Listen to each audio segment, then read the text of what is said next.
Welcome to Knowledge Physical UPSC. We are going to discuss lecture number 3 of this economic series. इसके 2 lecture पहले upload money का evolution कैसे हुआ देखते हैं। एंशिएंट टाइम्स में बार्टर एक्सचेंज चलता था, बट इसकी एक कंडीशन है कि you should be having double coincidence of bonds. इसका मतलब क्या है? मान लेते हैं कि मेरे पास राइस सरप्लस में था जो मुझे बेचना था और मुझे चाहिए था वीट। तो अगर सामने वाले के पास वीट है तो मैं एक्सचेंज कर सकता हूँ, पर अगर नहीं है तो मैं बार्टर एक्सचेंज नहीं कर पाऊंगा। तो this was the drawback of the system कि ये बहुत टीडियस प्रोसेस है, लॉन्ग प्रोसेस है। एक डबल कोइंसिडेंस ऑफ बॉन्ड्स होनी चाहिए, तभी आप इस सिस्टम को चला सकते हैं। उसके बाद हम शिफ्ट किए इंटरमीडिएट कमोडिटी पे। मान लेते हैं मैंने एक बीच की कमोडिटी सेट कर दी कि वाटर या आयरन मान लेता हूँ। आयरन मान लेते हैं कि मैंने एक कमोडिटी सेट कर दी कि आयरन के एक्सचेंज में आप मुझे वीट दें और मैं आपको आयरन दूंगा, एंड मुझे कुछ खरीदना होगा तो मैं आपको आयरन दूंगा और आप मुझे वो चीज़ दे दें। ठीक है। पर इसमें क्या हुआ कि पर इसमें क्या हुआ कि किसी कंट्री में तो आयरन की प्रोडक्शन बहुत ज़्यादा है, आयरन ईजिली अवेलेबल है, और किसी में नहीं है। तो जिसमें ईजिली अवेलेबल है वो क्यों देना चाहेगा अपने राइस को with the exchange of iron, जबकि वो ईजिली अवेलेबल है? तो ये सिस्टम यहाँ पे फेल होता है। ना हम शिफ्ट कर गए करेंसी सिस्टम पे, जहाँ पे ये दोनों ही ड्रॉबैक सॉल्व हो गए। अब ऐसा तो नहीं है कि करेंसी नोट्स आप अपने घर में बना रहे हैं, ठीक है, वो तो एक सेंट्रल अथॉरिटी बनाती है और एक्सेप्टेबल बाय एवरी। तो ये वाली दिक्कत सॉल्व हो गई कि आयरन किसी को एक्सेप्टेबल था, किसी को नहीं था। तो ये वाली दिक्कत सॉल्व। बार्टर एक्सचेंज में क्या था कि दोनों को ऐसा ढूंढना पड़ता था कि दोनों को डायमेट्रिकली ऑपोजिट डिमांड्स मेट हो जाए। मान लो मेरे को वीट बेचना है, आपको राइस चाहिए, तो ऐसा ढूंढना पड़ता था लोगों को। पर यहाँ पे क्या है कि अब किसी को भी मैं करेंसी के बदले में कुछ भी बेच सकता हूँ। मान लो मुझे राइस खरीदना है तो मैं आपको 100 रुपीज़ दूंगा, आप मुझे उसके बदले में राइस दे देंगे। तो ये चीज़ ईजी हो गई currency system. Not relevant to the exam, बस as a general awareness I am telling you. ठीक है। Now functions of money, medium of exchange, convenient unit of account, store of value. मतलब क्या है तीनों का? मीडियम ऑफ एक्सचेंज तो आप समझ गए कि आपको कुछ भी खरीदना है, you can use the money, medium of exchange. Convenient unit of account, इसका मतलब आप किसी भी चीज़ को, किसी भी वैल्यू या किसी भी प्रोडक्ट को एक यूनिट ऑफ अकाउंट दे सकते हैं। मान लेते हैं आपके पास 100 kg राइस है, जिसको आप इन टर्म्स ऑफ मनी लिख सकते हैं, रुपीज 10,000। ठीक है। तो यूनिट ऑफ अकाउंट आप उस चीज़ को दे सकते हैं। You can compare anything with rupee. Okay. Now store of value भी है, आप इसे स्टोर करके रखेंगे, your wealth will increase, you will get interest on it. तो स्टोर ऑफ वैल्यू भी है। Now coming to the another part of which is not much related to the money, but money supply. What is money supply? Money with the public. अब वो कैसे भी हो सकता है, किसी के बैंक अकाउंट में पड़े हो पैसे या फिर किसी के पास कैश हो, तो वो मनी सप्लाई का पार्ट है। ठीक है। नाउ आउटपुट और जीडीपी मैंने आपको पहले बताया हुआ है। ठीक है। अब करना क्या है, ये 4 केस मैंने आपको लास्ट वीडियो में समझा रखे हैं, मैं बस रिसाइट कर देता हूँ। केस 1, मनी सप्लाई इंक्रीज करती है और आउटपुट डिक्रीज करती है, तो क्या होगा? लाइक मेरे पास 100 रुपीज़ थे, कल मेरे पास रुपये हो गए 150। कल सेम चीज़ क्या हुआ कि पहले 100 kg ऑफ अनियन थे मार्केट में, अब 50 kg हो गए। तो अब इससे क्या होगा? ये जो 150 रुपीज़ है, now these are approaching this 50 kg of onion, मतलब 50 kg अनियन के भाव बढ़ चुके हैं। Prices have gone up. May go up है, जा भी सकते नहीं भी जा सकते, that is a different case, but generally price will go up. More money chasing less output, this will result in prices going higher। ठीक है। सेम चीज़, मनी सप्लाई डिक्रीज हो रही है, आउटपुट इंक्रीज हो रहा है, तो प्राइसेस में go down. Money supply decrease हो गई, मेरे पास 100 थे, कल मेरे पास 50 रुपीज़ हो गए। ठीक है। अब आउटपुट इंक्रीज हो गया, पहले 100 था, अब 200 हो गया आउटपुट। तो ये जो जा रहे हैं, अब 200 को खरीदने के लिए लोग के पास पैसा तो 50 ही है, तो इसके प्राइस जाएंगे ही डाउन, प्राइसेस में go down. Now money supply constant है और आउटपुट डिक्रीज किया। मनी सप्लाई 100 ही है, पर आउटपुट डिक्रीज कर दिया 100 से 50। स्टिल पैसा तो उतना ही है, more money chasing the less output, prices will go up. Again money supply constant, output increases, prices में गो डाउन। ये चीज़ मैंने अपने लास्ट वीडियो में और अच्छे से समझाई हुई है, उसको देखोगे तो और अच्छे से क्लियर हो जाएगी। नाउ एक्सचेंज रेट सिस्टम, 1947 से लेकर 1993 तक क्या फॉलो करते थे और 1993 के बाद प्रेजेंट तक क्या फॉलो करते हैं वो देखेंगे हम। कुछ टर्मिनोलॉजीज हैं, बहुत क्लियर होनी चाहिए आपके दिमाग में, तो try to interpret those things. Now exchange rate system 1947 से 1993, 1993 से present what we were following वो हम डिस्कस करेंगे। लाइक 1947 से 1993 की बात करते हैं पहले। यहाँ पे हम फिक्स्ड और adjustable exchange rate system follow करते थे, जिसमें हमारी जो सेंट्रल अथॉरिटी वो नॉमिनल एक्सचेंज रेट को फिक्स करती थी और एडजस्ट करती थी अकॉर्डिंग टू देयर नीड्स। ठीक है, अब ये नॉमिनल एक्सचेंज रेट आपको पुरानी वीडियो में देखने को मिलेगा, तो वहाँ से क्लियर कर लेना। Nominal exchange rate in short मैं बता दूं तो अगर आपको $1 देने पे 20 रुपये मिलते हैं तो वो हमारा नॉमिनल एक्सचेंज रेट है। मतलब आपको $1 देने पे जितने रुपए मिलेंगे that ratio is called nominal exchange rate. ठीक है, अब फिक्स्ड एक्सचेंज रेट जब हम फॉलो करते थे तो हम डीवैल्यूएशन और रीवैल्यूएशन करते थे। मेक श्योर ये आपको याद रहे, क्योंकि वो पूछ सकता है कि फिक्स्ड सिस्टम में हम क्या फॉलो करते थे, डेप्रिसिएशन अप्रिसिएशन या डीवैल्यूएशन रिवैल्यूएशन। तो make sure you remember this thing. Now एक चीज़ और क्लियर होनी चाहिए कि एक्सपोर्ट्स में हमें डॉलर मिलता है, क्योंकि हम कोई चीज़ सेल कर रहे हैं तो बाहर वाला हमें डॉलर्स में पेमेंट करता है। अब हम कोई चीज़ इंपोर्ट कर रहे हैं, मतलब वी पे इन डॉलर्स। हम बाहर की चीज़ को मंगा रहे हैं इंडिया में, तो हम डॉलर्स में उसको पेमेंट करते हैं, तो वी पे इन डॉलर्स। ठीक है, earlier India were having ₹10 and US का $1। इससे क्या होता था कि यूएस विल इम्पोर्ट। इससे कैसे? नाउ अर्लियर इंडिया का ₹10 एंड यूएस का $1। मान लीजिए ये बर्गर का प्राइस है, ठीक है, जो वहाँ पे $1 का मिलता था और यहाँ पे ₹10 का। पर नॉमिनल एक्सचेंज रेट क्या था? $1 इज इक्वल्स टू 20 रुपीज़।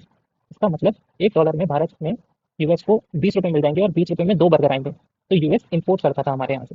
ठीक है, बट ड्यू टू इन्फ्लेशन ये जो ₹10 का प्राइस है वो 20 रुपीज़ का हो गया।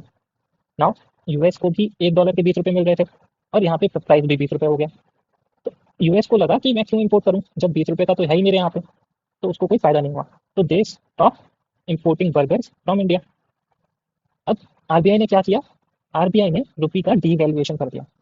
डीवैल्यूएशन कैसे किया? एक्सचेंज रेट को $1 से इक्वल्स टू 30 रुपीज़ कर दिया, 20 की जगह। इससे जो इन्फ्लेशन हुआ था 20 रुपीज़ का, अब यहाँ से उनको 30 रुपीज़ मिलेंगे। अब वो यहाँ से बर्गर 1.5 बर्गर लेके जा सकते हैं, तो टू स्टार्ट एक्सपोर्ट। इससे क्या हुआ? आरबीआई ने क्यों डीवैल्यू किया रुपी को? आरबीआई ने इसलिए डीवैल्यू किया क्योंकि हमारे जो फार्मर्स हैं, हमारा जो सेक्टर है, मैन्युफैक्चरिंग सेक्टर है, वो एक्सपोर्ट कर सके ज़्यादा से ज़्यादा। इसलिए इन्होंने $1 को 30 रुपीज़ कर दिया। What China do nowadays is this, they devalue their currency with respect to the others currency to make their export sector huge. इसलिए हम रिसेंटली देखते रहते हैं न्यूज़ में कि China devalues their currency, क्योंकि उसका export इससे बढ़ता है, वहाँ के लोगों को उससे फ़ायदा होता है। Getting my point? ठीक है, ये था हमने जो 1993 तक फॉलो किया। अब ये डीवैल्यू कर करके हम इतना आ चुके थे, $1 इज इक्वल्स टू 31 रुपीज़ हो चुका था। नाउ हम उसके बाद शिफ्ट किए मैनेज फ्लोट पे। मैनेज फ्लोट में क्या होता है कि आरबीआई बहुत कम, कोई भी सेंट्रल अथॉरिटी बहुत कम इंटरफेयर करती है एक्सचेंज रेट सिस्टम से। Exchange rate system will mainly work on the market forces. कैसे? यहाँ देखते हैं। Floating exchange rate, no manipulation by RBI. जैसे कि मान लेते हैं more and more foreign investment started coming, बाहर से फॉरेन इन्वेस्टमेंट आने लगी भारत में, तो वो लोग डॉलर लेके आए इंडिया में, उन्होंने रुपी को डिमांड किया, क्योंकि अगर आपको भारत में कोई फैक्ट्री खोलनी है तो आप रुपए से बनाएंगे, आप किसी को पेमेंट करेंगे, वो लेबर होगा या फिर कैपिटल होगा या फिर एंटरप्रेन्योर होगा, तो वो आपको रुपी में पेमेंट करना पड़ेगा। तो आप बाहर से डॉलर लेके आए, आपने इंडिया में उसको कन्वर्ट कराया रुपी में, तो आपने रुपी डिमांड किया ना डॉलर की जगह, यू वर डिमांडिंग रुपी। और मैंने लास्ट वीडियो में बताया था जिसकी भी डिमांड ज़्यादा उसका एप्रिसिएशन होता है, वो एप्रिशिएट करता है, मतलब रुपी एप्रिशिएट करना स्टार्ट हो गया। अगर इसका ऑपोजिट देखा जाए तो इन्वेस्टर स्टार्ट्स लीविंग इंडिया। ठीक है, कैसे? अब उनकी कोई कंपनी थी, उन्होंने सोचा कि हमें इंडिया में बिजनेस नहीं करना, तो उन्होंने यहाँ पे जो भी रुपी था उसको आरबीआई के पास गए, उनसे डॉलर को डिमांड किया, तो डॉलर एप्रिशिएट किया और रुपी डेप्रिशिएट किया। मैंने यहाँ पे मैंने यहाँ पे टर्म्स को चेंज कर दिया है, आप ध्यान दें। मैं बोल रहा हूँ एप्रिसिएशन और डेप्रिसिएशन, और यहाँ पे मैं बात कर रहा था डीवैल्यूएशन एंड रीवैल्यूएशन। तो जब भी हम floating exchange rate, manage float की बात करते हैं तो वहाँ पे एप्रिसिएशन डेप्रिसिएशन आता है। और जहाँ पे हम फिक्स्ड और एडजस्टेबल एक्सचेंज रेट की बात करते हैं वहाँ पे डिवैल्यूएशन और रिवैल्यूएशन आता है। ये क्वेश्चन पीवाईक्यू है, ठीक है। तो यहाँ पे आप मुझे बताइए कि डॉलर की डिमांड क्या हुई इस केस में। वैसे मैंने बता दिया है, कॉमेंट्स में बता देना एक प्रकार। Now what is money? Money है क्या क्या? मनी करेंसी नोट्स है, मनी कॉइन्स है, डिपॉजिट इन बैंक्स है। अब ये सब इशू कौन करता है और प्रिंट कौन करता है और मिंट कौन करता है, ये देखते हैं। जो करेंसी नोट्स हैं, जो 1000 का तो अब है नहीं, 2000, 500, 100, ये जो भी नोट्स हैं, except 1 rupee note, except 1 rupee note, वो सारे प्रिंट होते हैं आरबीआई के द्वारा, समझे। RBI except 1 rupee note prints all the currency notes in the country, ठीक है। अब ये 1 रुपी नोट कौन प्रिंट करता है भाई? 1 rupee note and all the coins are printed and minted by government of India. मतलब 1 रुपी का नोट और सारे कॉइन भारत की गवर्नमेंट प्रिंट और मिंट करती है, ठीक है साहब। ये हो गया कॉइन्स के बारे में। डिपॉजिट इन बैंक्स तो आपको पता ही है कि काफ़ी सारे बैंक हैं, उनमें जो भी पैसा डिपॉजिट होता है वो मनी ही है, ठीक है साहब। Issued for circulation by RBI, मतलब प्रिंट या मिंट कोई भी करता हो, सर्कुलेशन में आरबीआई ही डालता है। लाइक जो भी पैसा मार्केट में आता है वो सर्कुलेशन में आरबीआई द्वारा ही डाला जाता है, ठीक है डन। एक और चीज़ आपने देखा होगा, करेंसी नोट्स पे एक सिग्नेचर होता है, वो आरबीआई गवर्नर का होता है। पर जो 1 रुपी नोट पे सिग्नेचर होता है वो आरबीआई गवर्नर का नहीं होता है। ये मुझे आप कमेंट्स में बताएंगे कि किसका सिग्नेचर होता है, ठीक है। अब ये करेंसी नोट्स को प्रिंट करने के लिए कुछ बैकिंग में होना चाहिए। अगर आपने नोट्स को ध्यान से देखा हो तो उन पे ऐसा लिखा होता है कि मैं आपको 10 रुपए के सामान दूंगा और उसके नीचे आरबीआई गवर्नर का साइन होता है। अगर आपने नोट्स को कभी ध्यान से देखा हो तो उस पर ऐसा लिखा रहता है कि I bear to give 100 rupees of things to you. अब वो थिंग क्या है? अब वो थिंग है gold, government security, foreign currency, या कोई भी चीज़ जो भी आरबीआई एक्ट 1934 में मेंशन हो। मतलब इसका मतलब ये है कि आरबीआई को नोट प्रिंट करने के लिए उसके बैकिंग में कुछ ना कुछ रखना पड़ता है जो वैल्यू होल्ड करता है। Currency as such holds no value, उसके बैकिंग में कुछ एसेट्स होते हैं। अगर आप आरबीआई के पास अपना 100 रुपए का नोट लेके जाएं और आप बोले कि मुझे 100 रुपए का नोट नहीं चाहिए, मुझे 100 रुपए का कुछ चाहिए एज सच बैकिंग्स में, तो आरबीआई आपको गवर्नमेंट सिक्योरिटी दे सकता है, गोल्ड दे सकता है, फॉरेन करेंसी दे सकता है। समझे मेरी बात? ठीक है। Currency notes and coins do not have intrinsic value. इसका सेकंड पॉइंट से फिएट मनी क्या होता है वो यही है। मतलब मान लिया आपके पास 5 रुपए का कॉइन था, पर वो जो 5 रुपए का कॉइन है वो 5 रुपए उसकी वैल्यू इसलिए नहीं है क्योंकि वो जो उसमें स्टील या लोहा है वो 5 रुपए का है। अगर आप उसको पिघलाएंगे वो 2 रुपए का मिलेंगे, पर वो 5 रुपए उसकी फेस वैल्यू है। मतलब करेंसी नोट उस पर 2000 लिखा हुआ है, पर उसको आप उस पेपर की वैल्यू थोड़ी है 2000, उसकी face value is 2000। Fiat money वही होता है, मनी विद नो इंटरिंसिक वैल्यू, उसकी पेपर की कोई वैल्यू नहीं है, उसकी फेस वैल्यू है, that is called fiat money. Now legal tender, legal tender का मतलब ये है कि आप उसको अगर किसी को प्रेजेंट करें तो वो डिनाई नहीं कर सकता। मतलब आपने 100 रुपए किसी को दिए और वो ऐसा नहीं बोल सकता कि I will not take this 100 rupees from you, ठीक है, क्योंकि ये लीगल टेंडर है। हाँ, एक कंडीशन जरूर है। मान लीजिए उसने पहले ही आपको बता दिया कि I will not take 100 rupees cash from you, तो आप कुछ नहीं कर सकते, आपको you have to give the payment through other ways, like whatever he और शी एक्सेप्ट। तो वो लीगल टेंडर है। लाइक आप जब यूपीएससी का फॉर्म भरते हैं तो उसमें आप यूपीआई करते हैं या फिर ऑनलाइन पेमेंट करते हैं। अब वहाँ पे ऐसा नहीं है कि आप उनको कैश देंगे 100 रुपीज़, इसलिए यहाँ पे वो चीज़ अप्लाई होती है जो मैं आपको बाद में बताना था। लीगल टेंडर ये है, ठीक है। नाउ जहाँ से क्वेश्चन पिछले भी आए हैं, पहले भी आए हैं, और I am expecting this time also. Currency in circulation, that is money supply, money of the public either in cash और deposit form. Money of the public, इस वर्ड पे बहुत खास ध्यान रखें। Money of the public, not bank, not government, not any other institution, money of the public. अब वो किसी भी फॉर्म में हो, कैश में या डिपॉजिट फॉर्म में। करेंसी इन सर्कुलेशन क्या है? Currency with the public and currency in bank, वो भी पब्लिक की, ठीक है। Currency in public, currency in bank, यहाँ पे विद होगा, ठीक है। अब भी आपने M1 M2 M3 M4 पढ़े हैं पहले भी, बहुत ईजी वे में पढ़ने की कोशिश करते हैं, याद हो जाएगा अभी के भी। M1 मतलब currency with public, demand deposit of public with bank. मतलब करेंसी ऑफ पब्लिक, पैसा जो लोगों के पास है, जो आपके घरों में नोट्स हैं, वो सारा पैसा। डिमांड डिपॉजिट, जो डीडी है, जो आप अपने सेविंग्स अकाउंट में या करंट अकाउंट में जो पैसा सेव करते हैं, demand deposit of public with bank, वो है M1। ठीक है, this is the most liquid asset जो आपके पास है, पैसा आपके पास खुद का और जो बैंक में है। आप एटीएम से जाएंगे, आप बैंक से जाके उसे विड्रॉल कर सकते हैं, मोस्ट लिक्विड एसेट है। Now M2, M1 this whole plus जो आपने सेविंग डिपॉजिट्स की है पोस्ट ऑफिस में। ठीक है, पोस्ट ऑफिस में जो भी आपने सेविंग डिपॉजिट्स की है वो M2 है। अब M3 क्या है? M1 प्लस जो टाइम डिपॉजिट्स हैं, आप जो फिक्स डिपॉजिट करते हैं बैंक में, लाइक आपने 10 साल की एफडी बनवाई, 5 साल की एफडी बनवाई, वो जो टाइम डिपॉजिट्स हैं बैंक के साथ, वो आपकी M3 है। M1 plus time deposits with the bank, मतलब currency with the public, demand deposits with the bank and the time deposits with the bank, this is M3। Now M4, M3 this whole plus total time deposits with banks. Now M4, M3 plus total deposits with the post office saving bank, total deposit. अब वो क्या है? Savings भी है plus time deposits भी है। ठीक है, इजी करके याद करो। M1 मतलब money with the public, money with the bank, जो कि लोगों का ही है।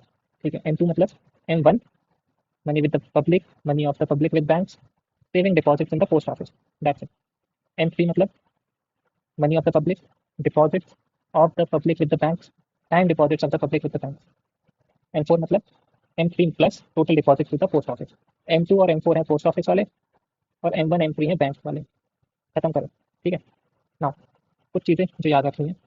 इंटर बैंक डिपॉजिट, जो बैंक्स टू बैंक्स ट्रांजेक्शन होती हैं, वो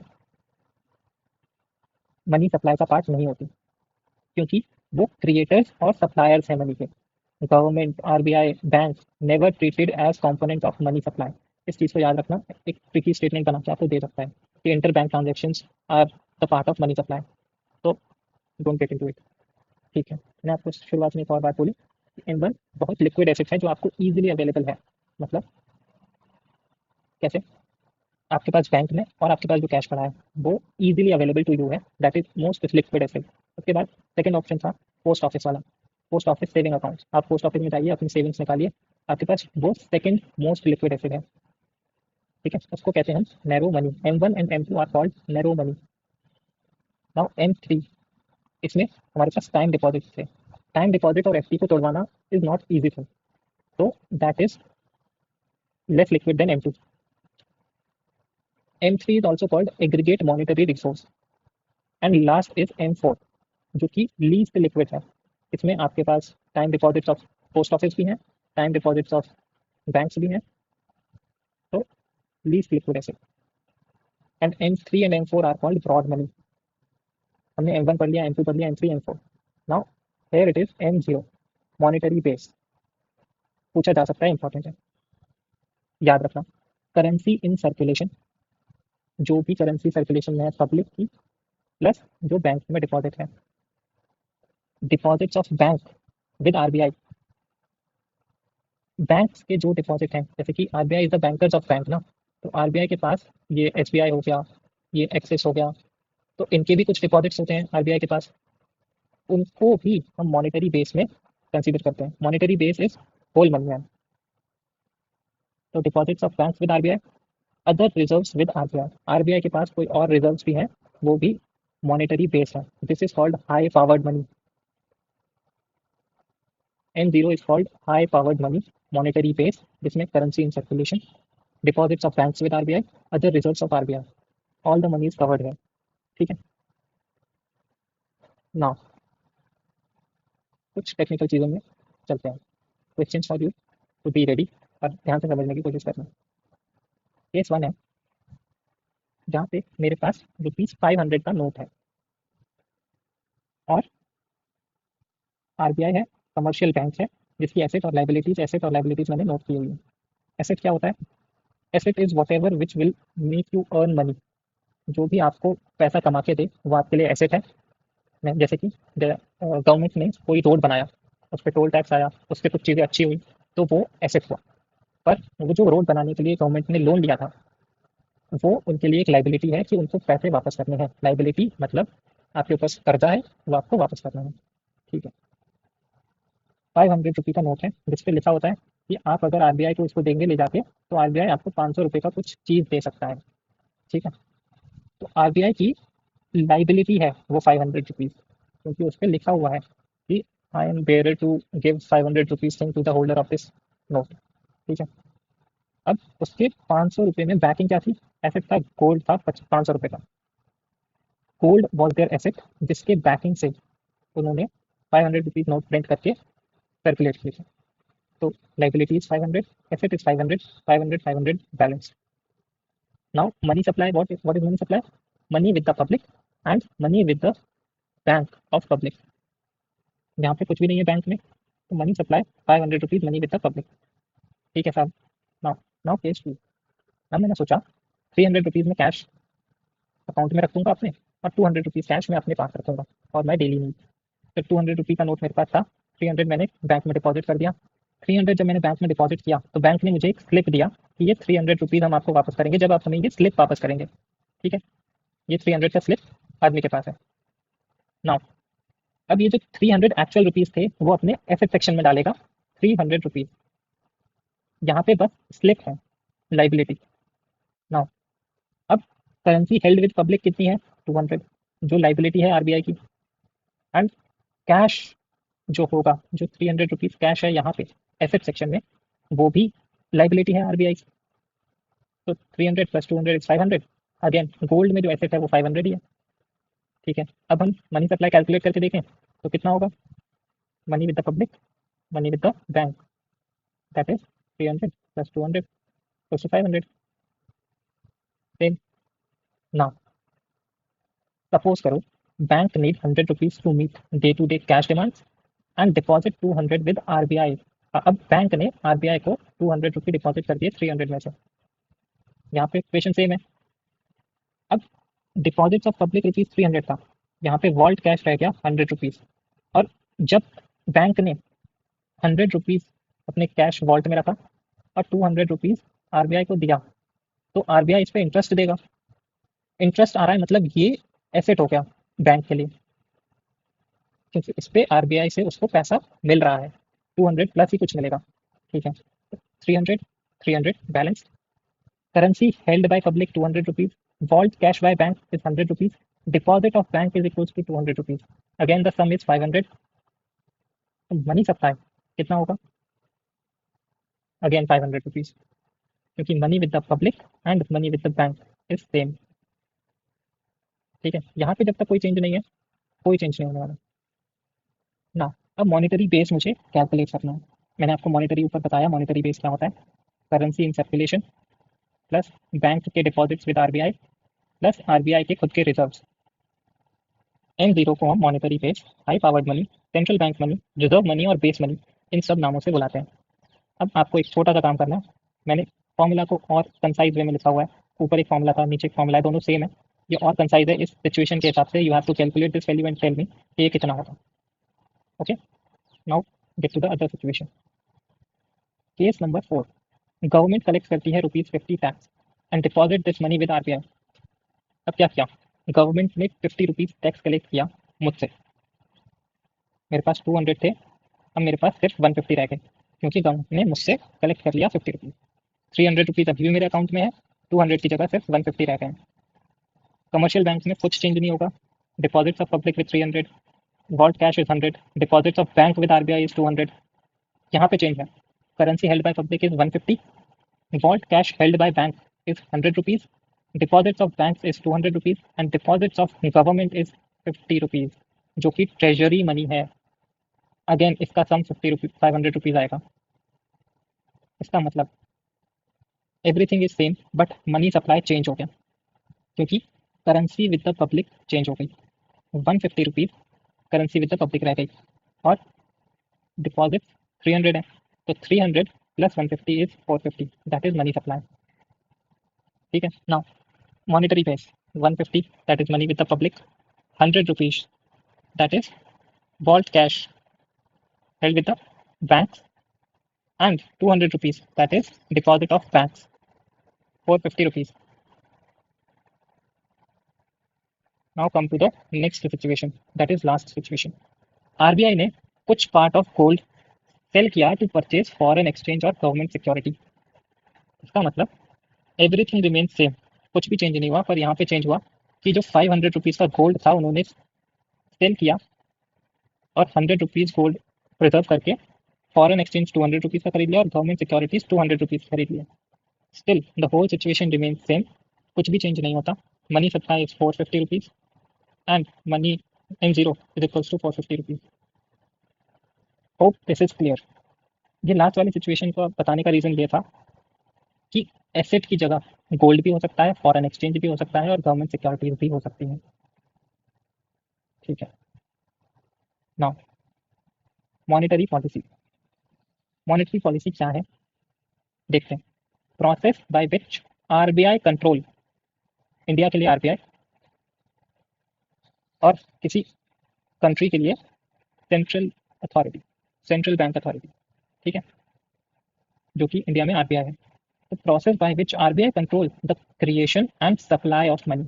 hope these two words are clear. Creation and supply of money in the economy, maintaining price stability, adequate flow of credit to the productive sectors, achieving financial stability are the objectives of monetary policy। मतलब price stability रहनी चाहिए economy में, इतना supply करना है, इतना create करना है जिससे प्राइस स्टेबल रहे। Adequate flow of credit to productive sectors, जो भी प्रोडक्टिव सेक्टर्स हैं उनको एडिकेट अमाउंट ऑफ मनी मिल रहा है, adequate amount of supply of money is there, this is the objective. And achieving financial stability, this is very obvious statement कि financial stability hold करने के लिए ही कोई पॉलिसी बनाई जा रही है। तो मॉनेटरी पॉलिसी फ्रेमवर्क 2015, एक चीज़ समझने की कोशिश करिए, ये हम कर क्यों रहे हैं, क्रिएशन और सप्लाई ऑफ मनी कर क्यों रहे हैं। क्योंकि अगर मनी सप्लाई ज़्यादा होगा मार्केट में तो मैंने आपको बोला कि प्राइसेज इंक्रीज करेंगे। ये प्राइसेज इंक्रीज करना मतलब क्या है, इन्फ्लेशन होना।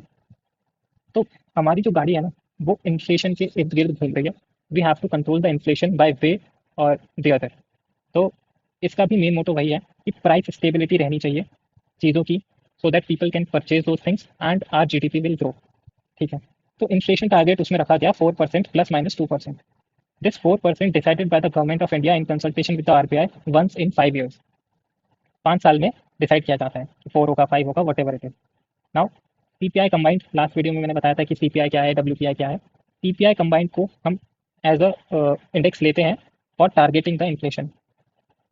If not meet the target 2 to 6% के बीच में अगर आप टारगेट मीट नहीं कर रहे हैं for 3 consecutive quarters of the year, तो आपको एक आरबीआई को एक रिपोर्ट गवर्नमेंट ऑफ इंडिया को सेंड करनी होती है जिसमें बताना होता है कि कब तक चीज़ें बैक टू नॉर्मल होंगी और कोई चीज़ क्यों वो मेंटेन नहीं कर पाए इस रेशियो को।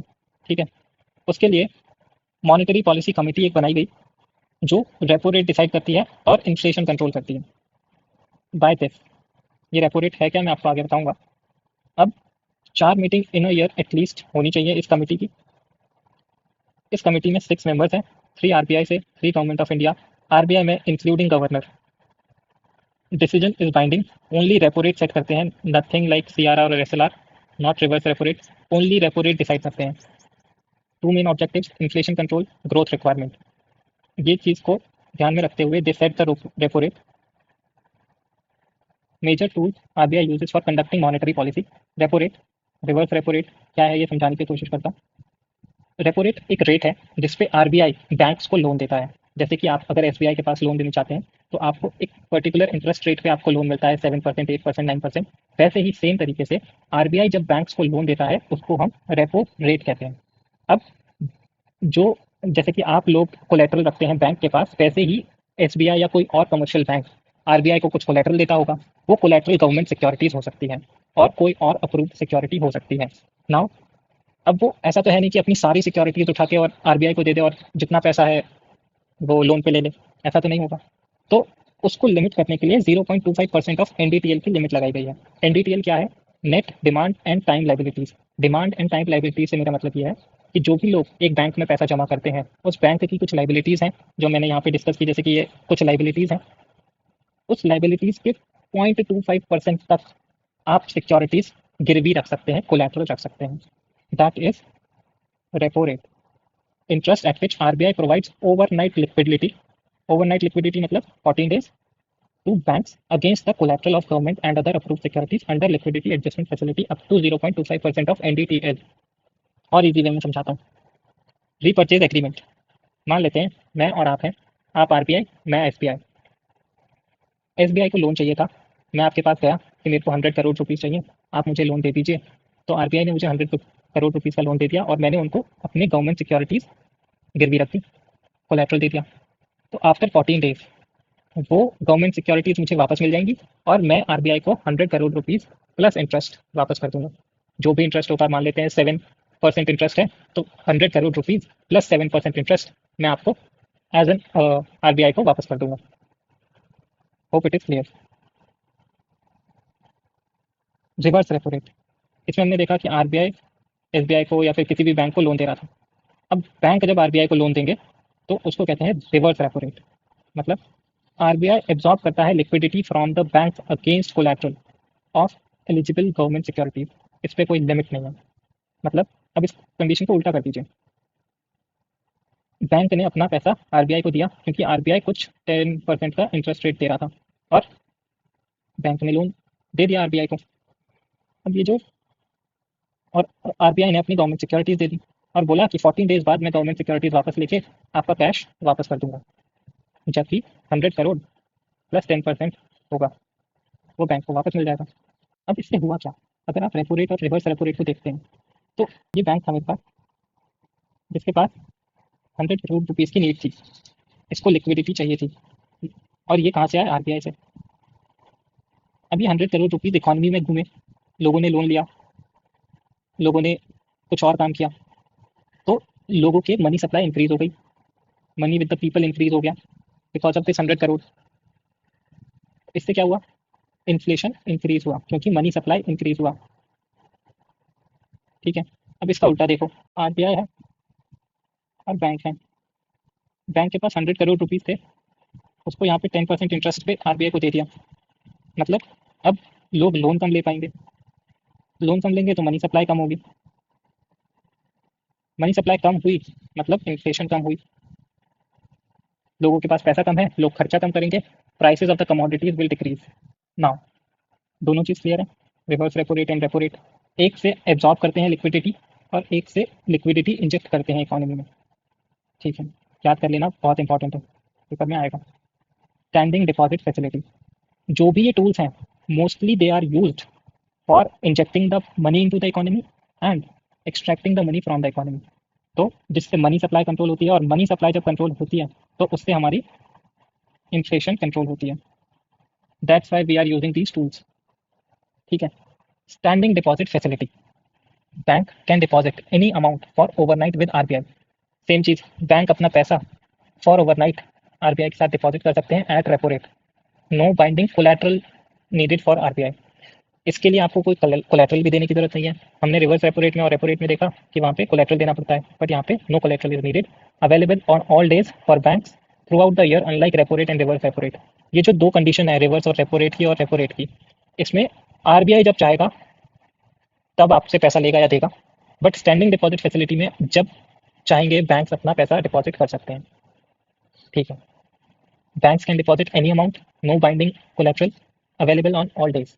These are the three conditions of standing deposit facility. Now, marginal standing facility. Banks can borrow additional money for overnight from RBI. Marginal में banks borrow कर सकते हैं from RBI up to 2% of their SLR portfolio. मतलब SLR क्या होता है वो आपको पहले बता देता हूँ, फिर marginal standing facility पे आएंगे. Reserve requirements. RBI, bank, depositor. इस डिपॉजिटर ने बैंक को 100 रुपीज़ दिए. अब ये बैंक 100 रुपीज़ को लोन पे दे सकता है पूरे के पूरे, पर अगर डिपॉजिटर वापस बैंक से पैसे लेने आता है तो बैंक के पास कुछ नहीं होगा क्योंकि उसने 100 रुपीज़ लोन पे दे दिए. तो इस चीज़ को खत्म करने के लिए कि बैंक पूरा पैसा लोन पे ना दे पाए, आरबीआई एक लिमिट लगा देता है कि अब कैश इतना रिजर्व हमारे पास कर देंगे, जो आरबीआई में आपको रखना पड़ेगा 100 रुपये में से, वो कुछ भी हो सकता है, 40 रुपीज़, 50 रुपीज़, कुछ भी हो सकता है, वो आरबीआई बताता है. तो amount of cash scheduled commercial banks को मेंटेन कब करता है? आरबीआई के साथ with respect to NDTL. NDTL is 100 rupees of the depositor, ठीक है, ऑन फोर्टनाइटली बेसिस। अब ये दिया कहाँ हुआ है, ऐसा क्यों करना है, बैंक माने ना माने उसकी मर्जी, ऐसा एक लॉ में दिया हुआ है, गिवन इन आरबीआई एक्ट 1934। अब मैंने बोला शेड्यूल्ड कमर्शियल बैंक्स को ऐसा करना पड़ता है। अब कुछ ऐसे भी बैंक्स हैं जो नॉन शेड्यूल्ड बैंक्स हैं। अब ये शेड्यूल्ड बैंक्स क्या हैं? Scheduled banks are those bank जो आरबीआई एक्ट में रजिस्टर्ड हैं, और कुछ ऐसे बैंक्स हैं जो नॉन शेड्यूल्ड हैं, जो आरबीआई एक्ट में रजिस्टर्ड नहीं है। तो रेगुलेटेड बाय, अब मेंटेन तो नॉन शेड्यूल्ड को भी करना पड़ेगा, बट वो रेगुलेशन होता है बैंकिंग रेगुलेशन एक्ट 1949 के अंडर। जो शेड्यूल्ड बैंक्स हैं वो आरबीआई एक्ट को मानते हैं, जो नॉन शेड्यूल्ड बैंक्स हैं वो बैंकिंग रेगुलेशन एक्ट 1949 को मान के सीआरआर और एसएलआर होल्ड करते हैं। सीआरआर तो आपको समझ आ गया कि कुछ कैश आरबीआई के साथ रखना पड़ेगा, ठीक है। अब स्टैट्यूटरी लिक्विडिटी रेशियो क्या है, यहाँ पे कैश नहीं, यहाँ पे कुछ गवर्नमेंट सिक्योरिटीज गोल्ड और cash with respect to their NDTL banks को आरबीआई के साथ रखना पड़ता है, या फिर अपने पास होल्ड करके रखना पड़ता है। अपने पास भी कर सकते हैं, आरबीआई के पास भी कर सकते हैं।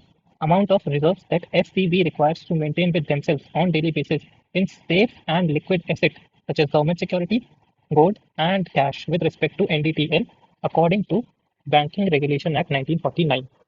अब ये एसएलआर का जो भी प्रोविजन है वो बैंकिंग रेगुलेशन एक्ट में है, चाहे वो शेड्यूल बैंक हो नॉन शेड्यूल बैंक हो। SLR can be maintained in cash with RBI, can be, क्योंकि ऐसे काफ़ी सारे स्टेटमेंट्स पीवाईक्यू में देखने को मिले हैं कि एसएलआर को कैश में नहीं रख सकते, एसएलआर को गवर्नमेंट सिक्योरिटीज गोल्ड कैश किसी में भी रख सकते हैं। Now ceiling is 40%। जो एसएलआर की जो सीलिंग है, मान लेते हैं 100 रुपीज एनडीटीएल था, तो उसमें मैक्सिमम अगर बैंकिंग रेगुलेशन एक्ट में बोला गया है कि 40% बोला जा सकता है।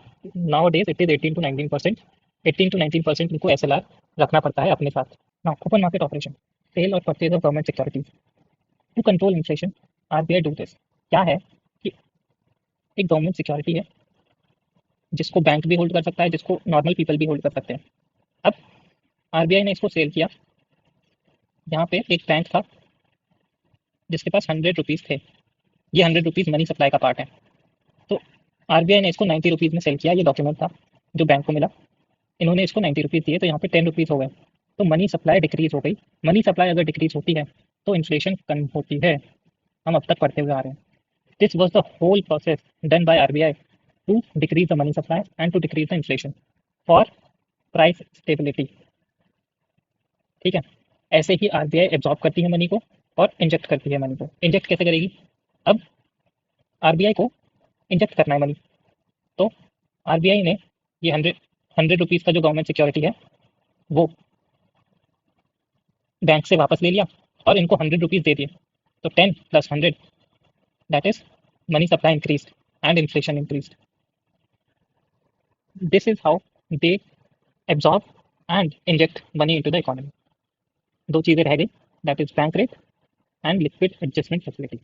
बैंक रेट क्या होता है, rate at which RBI is prepare to buy debt instruments, same as, मतलब जिस रेट पे आरबीआई लोन लेता है बैंक से, वो होता है बैंक रेट। नाउ डिसकंटिन्यूड, तो अब इंपॉर्टेंट थिंग हमारे लिए। अब लिक्विड एडजस्टमेंट फैसिलिटी क्या है, RBI operations to inject absorb liquidity into and from the banking system, that is called liquid adjustment facility. जब आरबीआई इंजेक्ट या एब्जॉर्ब करता है लिक्विडिटी को फ्रॉम द बैंकिंग सिस्टम, उसको हम लिक्विडिटी एडजस्टमेंट फैसिलिटी बोलते हैं। उसके अंदर repo, reverse repo, SDF, MSF, ये चारों पार्ट आते हैं जो मैंने यहाँ पे डिस्कस किया। एमएसएफ रह गया था, उसको डिस्कस करते हैं। Banks can borrow additional money for overnight from RBI by digging into their SLR portfolio up to 2%। ये जो एसएलआर है, हमने देखा कि 40% तक सीलिंग लिमिट है जिस एसएलआर की, उसमें 2% आरबीआई को कोलेट्रल दे के they can borrow money from the RBI, marginal standing facility. एक और चीज, जब हम रेपो रेट की बात कर रहे थे तो हमने यहाँ पे गवर्नमेंट सिक्योरिटीज का मेंशन किया था, इसमें हम एसएलआर की सिक्योरिटीज यूज नहीं करते हैं। This is the basic difference between MSF and repo rate, क्योंकि दोनों सेम ही हो जाएंगे फिर तो। यहाँ पे आप एसएलआर पोर्टफोलियो का यूज करके लोन ले सकते हैं, यहाँ पे आप एसएलआर यूज नहीं करते हैं, you have to use other securities. Okay, now अब इस चीज को 3-4 वर्ड्स में डिफाइन किया गया है, expansionary, dovish, accommodative. Expansionary money policy, dovish money policy, accommodative money policy, जिससे इंक्रीज होती है सप्लाई। एक्सपेंशन मतलब एक्सपैंड करना, मनी को एक्सपैंड करना। डोविश अकोमोडेटिव, ये दोनों याद कर लेना। कॉन्ट्रैक्शनरी, हॉकिश और टाइट मनी पॉलिसी। टाइट मतलब कॉन्ट्रैक्शन में मतलब मनी को मनी की सप्लाई को कम करना, ठीक है, रिड्यूसेस मनी सप्लाई, ठीक है। इतनी चीज़ें क्लियर है, आई होप क्लियर है।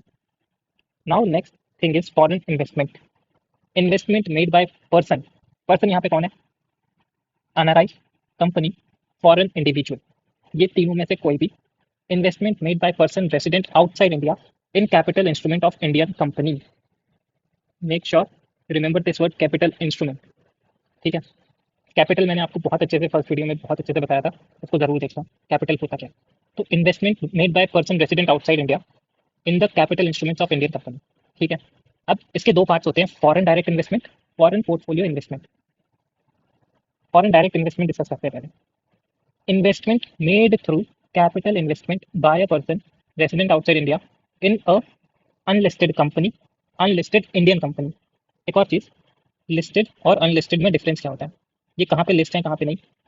जिस भी कंपनी के शेयर्स आप डायरेक्ट मार्केट से खरीद सकते हैं, जैसे कि किसी भी एक्सचेंज सिस्टम से, बॉम्बे एक्सचेंज से या फिर किसी अहमदाबाद एक्सचेंज से, वो आपकी लिस्टेड कंपनीज हैं जिसके शेयर्स आपको पब्लिकली अवेलेबल हैं। और जिसके शेयर्स आपको पब्लिकली अवेलेबल नहीं है, पर्टिकुलर ओनर से आपको जाके खरीदने पड़े, वो आपके अनलिस्टेड कंपनीज होती हैं। होप इट इज क्लियर, ठीक है। In an unlisted Indian company, अगर कोई इन्वेस्टमेंट कैपिटल इन्वेस्टमेंट है by a person in a unlisted Indian company, it is called foreign direct investment. अगर कोई इन्वेस्टमेंट 10% या 10% से ज़्यादा है इक्विटी कैपिटल में of a listed Indian company, that is foreign direct investment.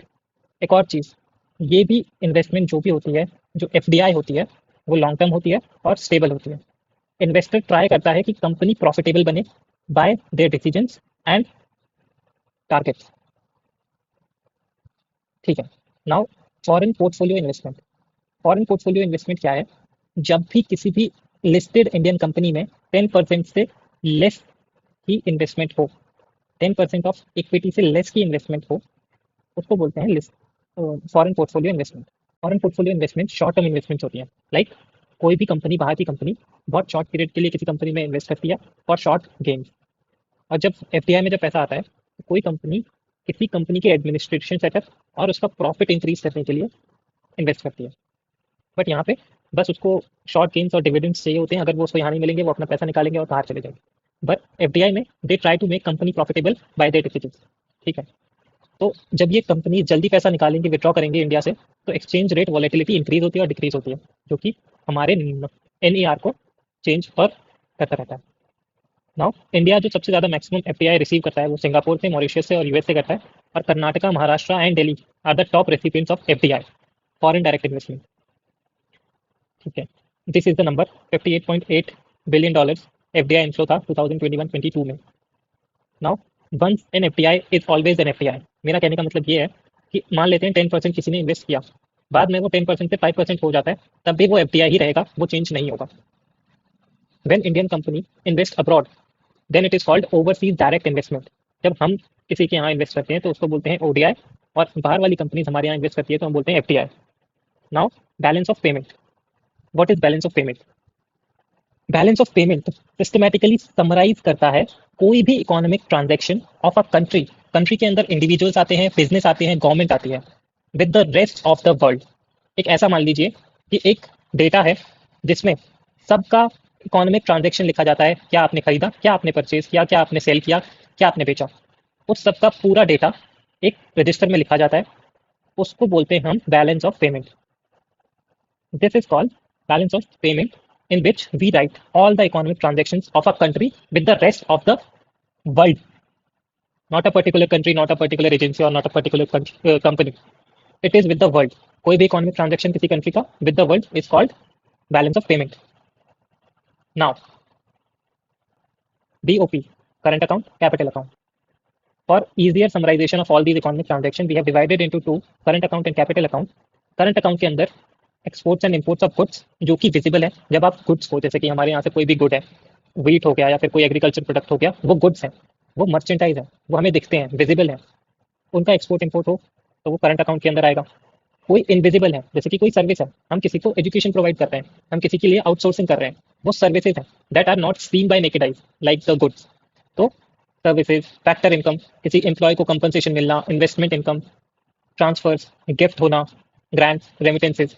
These things when we get, those are called invisibles and counted under current account. Now capital account, foreign investment, loan and banking capital, ये हमारे capital account के अंदर आते हैं. For the easier understanding मैं आपके लिए और इजी कर देता हूँ. जब क्वेश्चन आएगा तो वो ये पूछ सकते हैं कि एफडीआई किसके अंदर आता है, कैपिटल अकाउंट के अंदर या करंट अकाउंट के अंदर. तो आपको याद करने में शायद थोड़ी दिक्कत हो, पर मैं आपको और इजियर वे बता देता हूँ. करंट अकाउंट क्या है? करंट अकाउंट में वो सारी ट्रांजेक्शन आएंगी जो ना तो हमारे एसेट्स को चेंज करेंगी ना ही हमारी लाइबिलिटीज को चेंज करेंगी. मतलब जो इंडियंस हैं उनकी जो एसेट्स और लाइबिलिटीज आउटसाइड इंडिया है वो सेम रहेंगी, और जो फॉरेनर्स हैं उनकी जो एसेट्स और लाइबिलिटीज इंडिया में है वो सेम रहेंगी. Because of these transactions nothing will change. Example के लिए exports and imports of goods है. अब एसेट्स और लाइबिलिटीज से आप समझते क्या है उस पर भी डिपेंड करेगा, वो यहीं पे क्लियर हो जाएगा. एग्जाम्पल दूंगा बाद में. कैपिटल को भी डिस्कस कर लेते हैं. कैपिटल अकाउंट में क्या है? जब किसी की एसेट्स और लाइबिलिटीज चेंज होंगी, इंडियंस की अब्रॉड में और फॉरेनर्स की इंडिया में, तो वो कैपिटल अकाउंट के अंदर आएगा. मेरा कहने का मतलब ये है कि जब एक बैंक है एशिया डेवलपमेंट बैंक, उसने इंडिया को लोन दिया. अब ये लोन इंडिया के लिए लाइबिलिटी भी था क्योंकि उसको वापस करना था, और इंडिया के लिए एक एसेट भी हुआ क्योंकि इंफ्रास्ट्रक्चर और एजुकेशन उससे इंप्रूव किया इंडिया में बिकॉज ऑफ दिस लोन. तो वो इंडिया की एसेट्स और लाइबिलिटीज दोनों चेंज हुई बिकॉज ऑफ दिस लोन. तो इस लोन को हम कंसीडर करेंगे कैपिटल अकाउंट में. Loan are consider in capital account. पर अब इसकी इंटरेस्ट पेमेंट्स प्लस प्रिंसिपल मुझे दोनों वापस करने पड़ेंगे. इंटरेस्ट होगा कुछ और प्रिंसिपल होगा कुछ. तो now when I have to give it back, interest payments are current account payments. कैसे? इंटरेस्ट पेमेंट हमारी कोई भी लाइबिलिटी या एसेट को चेंज नहीं कर रही है. Now when we have to repay this loan, तो हम दो पार्ट्स में इसको डिवाइड करते हैं, प्रिंसिपल अमाउंट और इंटरेस्ट. जब आपने अगर किसी से लोन लिया हो तो इंटरेस्ट अलग होता है, प्रिंसिपल अलग होता है. मान लेते हैं आपने 5 लाख का लोन लिया, तो 5 लाख के ऊपर इंटरेस्ट जो जाएगा वो अलग होगा. अब जो इंटरेस्ट पेमेंट होगी वो आपकी लाइबिलिटी को कम नहीं करेगी, जो आपका प्रिंसिपल अमाउंट होगा वो लाइबिलिटी को कम करता है. 5 लाख के लोन में मान लीजिए आपको 6 लाख वापस करना है, तो ये 5 लाख इसमें प्रिंसिपल है और ये 1 लाख इसमें इंटरेस्ट है. ये इंटरेस्ट आपका करंट अकाउंट में जाएगा और ये 5 लाख कैपिटल अकाउंट में जाएगा क्योंकि ये 5 लाख आपकी लाइबिलिटी को कम कर रहे हैं. वही मैंने यहाँ पे लिखा हुआ है, कैपिटल में वो आएगा जो चेंज इन एसेट्स और लाइबिलिटीज करेगा, ना कि वो जो कि कोई चेंज ना करे. ठीक है, we can take more examples also. Example लेते हैं. जो गुड्स एंड सर्विसेज हैं, आपने उसको बेचा, आपके देश में पैसा आया, it is just limited to that. Farmer ने उसको बेचा, फार्मर को पैसा मिला, खत्म काम. उससे ना तो कोई एसेट बना और ना कोई लाइबिलिटी बनी, ना तो इंडियंस पे बनी ना ही फॉरेनर्स पे बनी. But now in foreign investment, जब एफडीआई भारत में आया, एफडीआई इंडिया में आया, तो इंडिया को पैसा मिला है, ये इंडिया को पैसा वापस करना पड़ेगा, एज अ लाइबिलिटी है ये. If they want their money back तो they have to give it. Now banking capital, NRI की कोई डिपॉजिट है, हमारे देश में एनआरआई कोई पैसा डिपॉजिट करता है इंडियन बैंक में, तो when he wants this money, because it is a liability on us, we have to give it back. But जैसे कि मैंने बोला गिफ्ट, ग्रांट्स और रेमिटेंसेस, ये गिफ्ट है, हमें मिला, इतना ही है. इससे हमारा ना तो कोई एसेट जनरेट हुआ और ना कोई लाइबिलिटी बनी इंडियंस को, क्योंकि it is a gift. Grants भी सेम है, रेमिटेंस भी सेम है. Remittance is the money sent by the foreigners to their families in India. तो remittance is not a liability on India. Same with this investment income. Investment income मैंने आपको बताया, profit, interest, dividend, ये जो भी है वो इंडिया पे कोई एसेट और लाइबिलिटी नहीं बनाता है. नाउ अब इंडिया का फॉरेन एक्सचेंज रिजर्व्स कैसे बढ़ते हैं वो देखते हैं. मान लेते हैं आज डेट है 31/3/2023. आज की डेट में फॉरेन एक्सचेंज है $650 billion, current account -$100 billion, capital account $150 billion. Current account में डेफिसिट है. क्यों है? क्योंकि हम जितना एक्सपोर्ट बाहर करते हैं उससे ज़्यादा हम इंपोर्ट करते हैं. तो export minus import, that is -$100 billion. As an example I have taken it.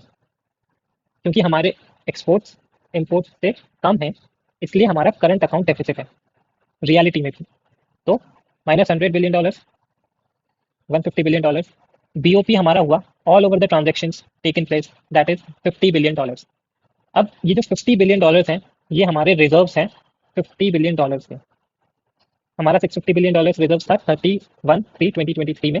अब 31/3/2024 में ये $50 बिलियन ऐड हो जाएंगे क्योंकि ये हमारे रिजर्व थे, हमने कमाए हैं, वी हैव बैलेंसेस, तो $700 बिलियन हमारा रिजर्व हो जाएगा।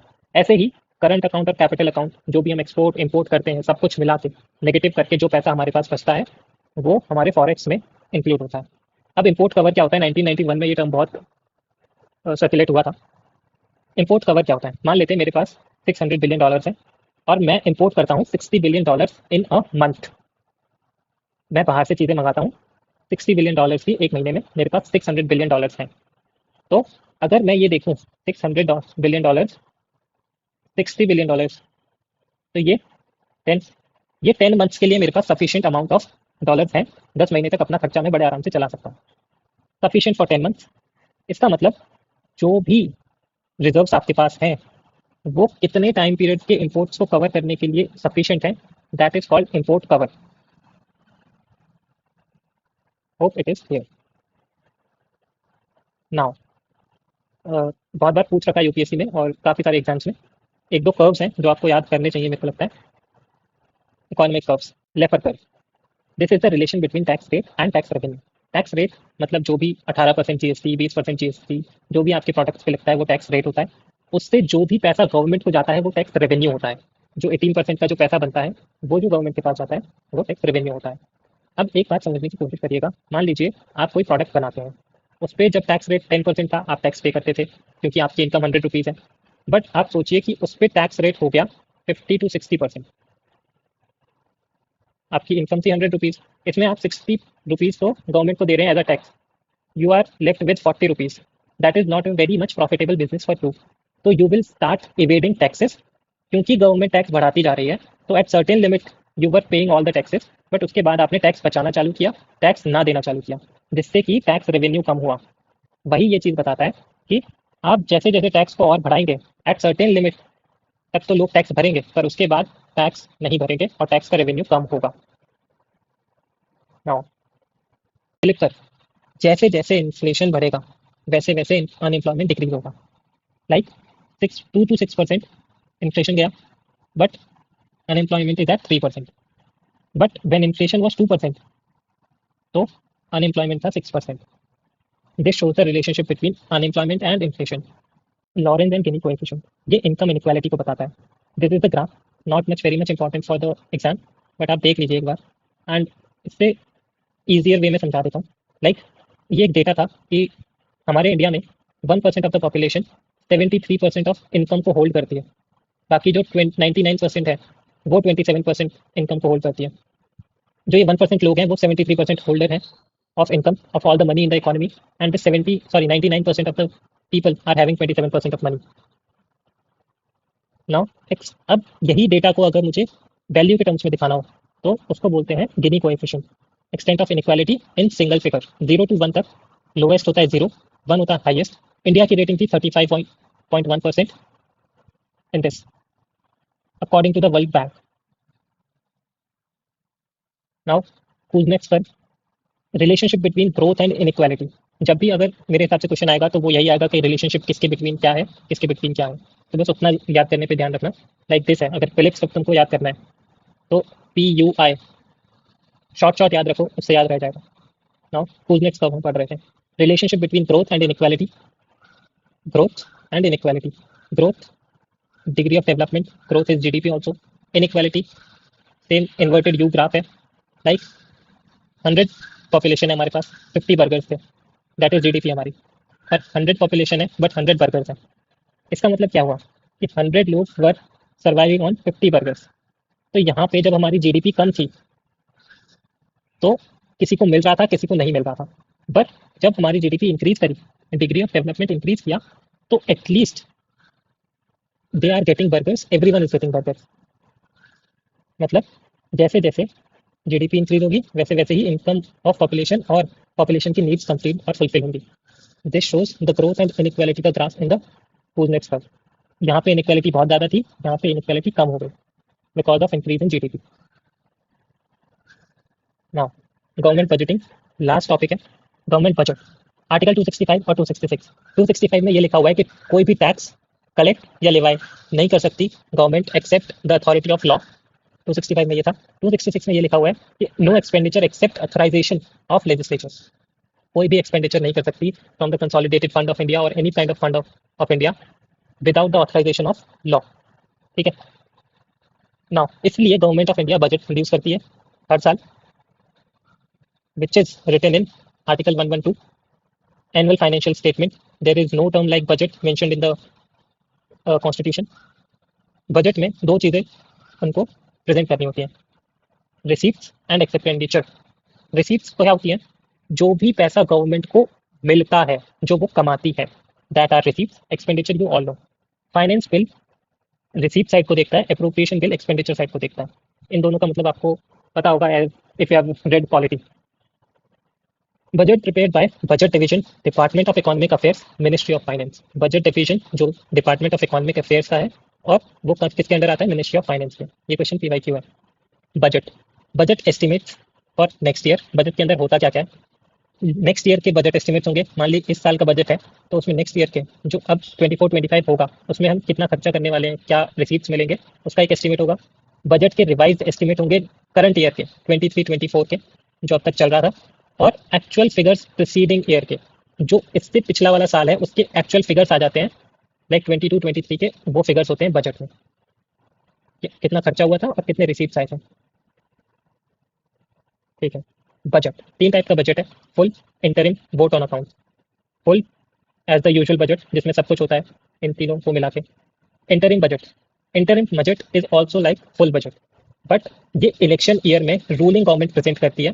जब इलेक्शन हो जाते हैं तो जो रूलिंग पार्टी होती है, जो नई गवर्नमेंट बनती है, वो अपना बजट जीरो से प्रिपेयर करती है। तो till the election time interim budget निकाला जाता है by the ruling government. May trick you by saying opposition party. ये एक पीवाईक्यू था जिसमें बोला हुआ था कि opposition party produces this kind of budget, तो दैट वाज रॉन्ग। तो रूलिंग पार्टी, रूलिंग गवर्नमेंट इसको प्रेजेंट करती है और इलेक्शन के बाद नया बजट बनता है फिर से।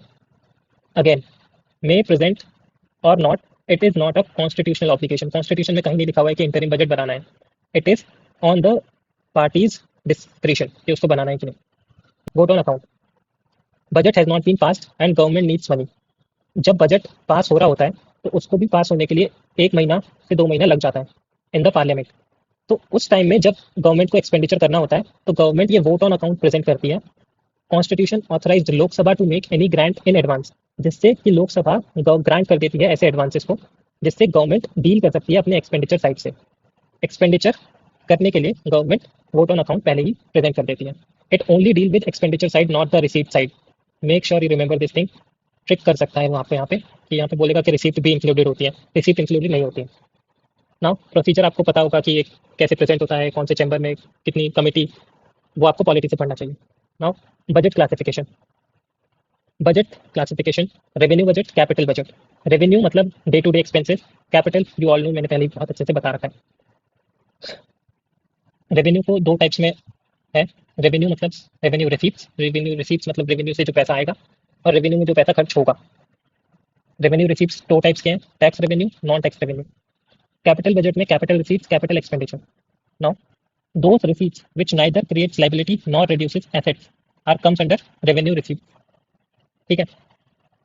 those expenditure which neither creates asset nor creates any liability are comes under revenue expenditure, same as BOP till now. Capital side में आते हैं तो देखेंगे आप, कैपिटल रिसीप्ट में which either create liability या reduce करे assets को। मतलब एग्जांपल से समझाता हूँ। लोन रेज बाय गवर्नमेंट, अगर किसी गवर्नमेंट ने लोन लिया तो उसकी लाइबिलिटी इंक्रीज हुई, और अगर किसी पीएसयू को, गवर्नमेंट कंपनी को डिसइन्वेस्ट किया, बेच दिया, तो उसके एसेट्स रिड्यूस हुए क्योंकि वो उनको पैसा कमा के देती थी और वो कंपनी को बेच दिया गया तो उनकी एसेट्स रिड्यूस हुए। Now capital expenditure, capital expenditure मतलब क्या है? रोड्स बनाना, इंफ्रास्ट्रक्चर बिल्ड करना, मतलब एसेट इंक्रीज करना, कंपनीज खड़ी करना अपने लिए, that is capital expenditure.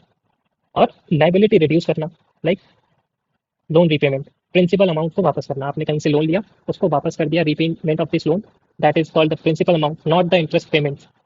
Principal amount वो आपने वापस किया तो वो कैपिटल एक्सपेंडिचर है क्योंकि आपने अपनी लाइबिलिटीज कम की हैं।